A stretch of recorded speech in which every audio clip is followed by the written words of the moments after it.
Oh, so if a parent doesn't have a degree in education, their child learning sight words at 3 doesn't count magically? Alright, since you are so concerned, and many other people are, you guys are welcome to fund my education. I'll go to my local university. Theirs is anywhere between $65K to $80 for a dual education degree for both K-12 and early childhood. And that's not including any unpaid field work, licensing tests, and student loan interest, if I actually can get a student loan, but I've applied before and I've been denied. My Cash App's above, and you are welcome to donate whenever you feel like it from, wherever you want, because it will be above throughout the whole video. So whenever you're ready, put your money where your mouth is, go ahead. But anyway, since I know y'all won't, because it never does, I'll keep doing what I'm doing for my son because it is working. But since you are wanting to talk about real education in Ohio, where I live, let's go ahead and do that. In Ohio, nearly 40% of 4th graders are reading at grade level. That is, that means that over, 60% bad at math educated in Ohio isn't reading properly at grade level.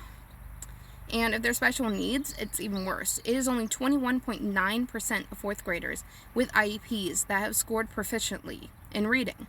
And by 8th grade, that drops to 10.97% in public schools.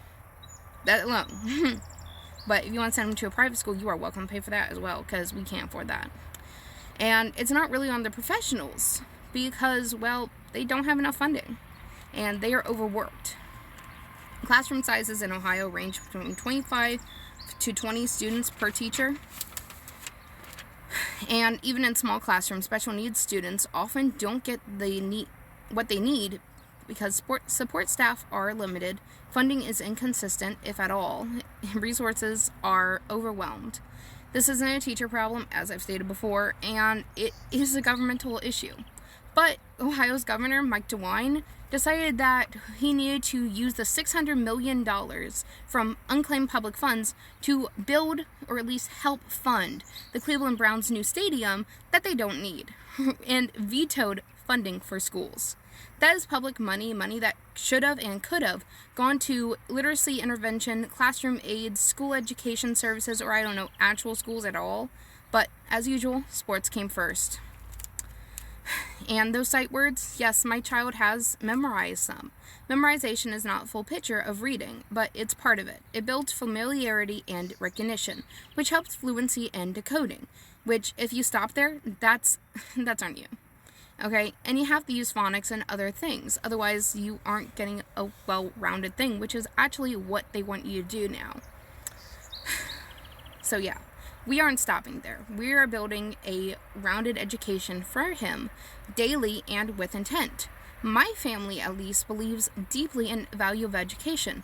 Ever since my great-great-grandfather denied my great-grandmother an education past 8th grade because he believed that she didn't need it if she was going to be raising babies, because why would you need a higher education to be changing diapers? Yeah. So that injustice stuck with us. And now, generations later, we are fighting to educate our children despite adversity, mostly in the school system. I will never let my child fall behind, nor would any other member of my family. He will not fall through cracks due to outdated beliefs nor governmental failure. And that's exactly what it is, governmental failure. So again, if you are truly concerned that I don't have a degree, Cash App's above. Send $65,000 or $80K. That will help, and I will get one. Okay, there's one right down the road. Okay, no excuses. Otherwise, take a step back and realize that at least some of us are filling in where the government has failed.